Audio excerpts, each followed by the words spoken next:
Hi everyone, I'm Selena for Who is Jesus Today. How's everyone doing? Do you know what's on my mind? What just came to me? Because I was reading some of my Bible, and I began to think about the places on the map where, even in private, reading the scriptures, there can be opposition, even when you are in your home, having a fellowship, a Bible study. How underground churches in China, and not only China, but that just comes to mind now, how pastors can be taken away and arrested. And it isn't just there. That just came to my mind. But there are several places on the map where to talk about Jesus, the way that we can do here in the United States of America.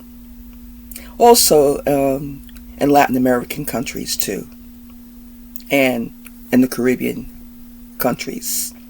So let's just say in the hemisphere of the Americas, there is quite a bit of freedom. And you know what? I feel to say, and this is a warning first to myself, we've been given a large window in the United States of America and other parts of the Americas, but not as large as it's not the same in all parts of Central and South America as it is here. But still, when you speak about these regions, a church at large has really been able to go out and to proclaim the gospel in the streets and do things for children and have a vacation, a Bible school, and pass out a literature and preach on the streets. This is a lot of liberty that we've been blessed with in these regions. And sometimes though you have to say, well, where there is a whole lot of freedom, often it's taken for granted or it gets abused. Or people become more and more complacent because you think that freedom is going to always be there waiting for you for when you get ready to take action, for when you get ready to be charged to proclaim the gospel of Jesus Christ. When you get ready to say, let me go out on my blog, and instead of talking about sports stars and celebrities, maybe I should just ask some people if they need prayer for something. That's a big change, right?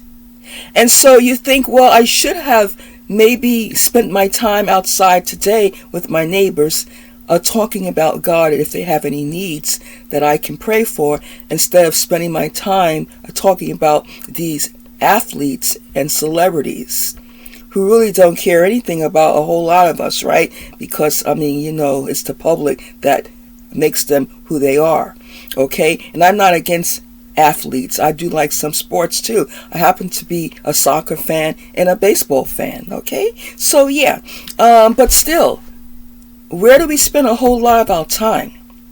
You see, what happens when we have lots of freedom, we also are prone to become idle, complainers, and complacent.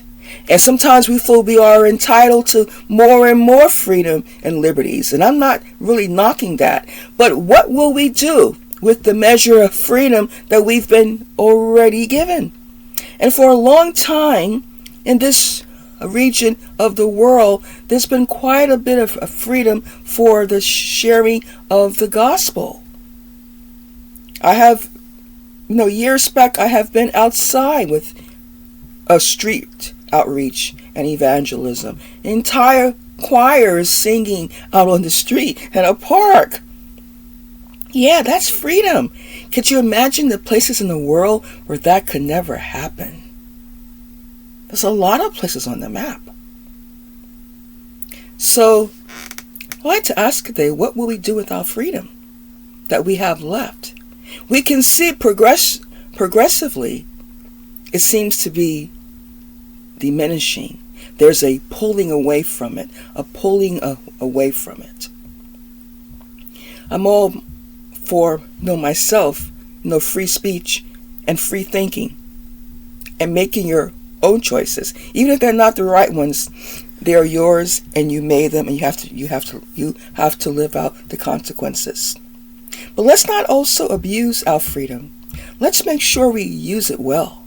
Let's make sure that we steward our freedom and our time, and not miss opportunities that we have today that we may not have tomorrow and in the future. So let's think today about how we're going to make the most of the freedom that we still have, and to use it effectively, constructively, also lovingly.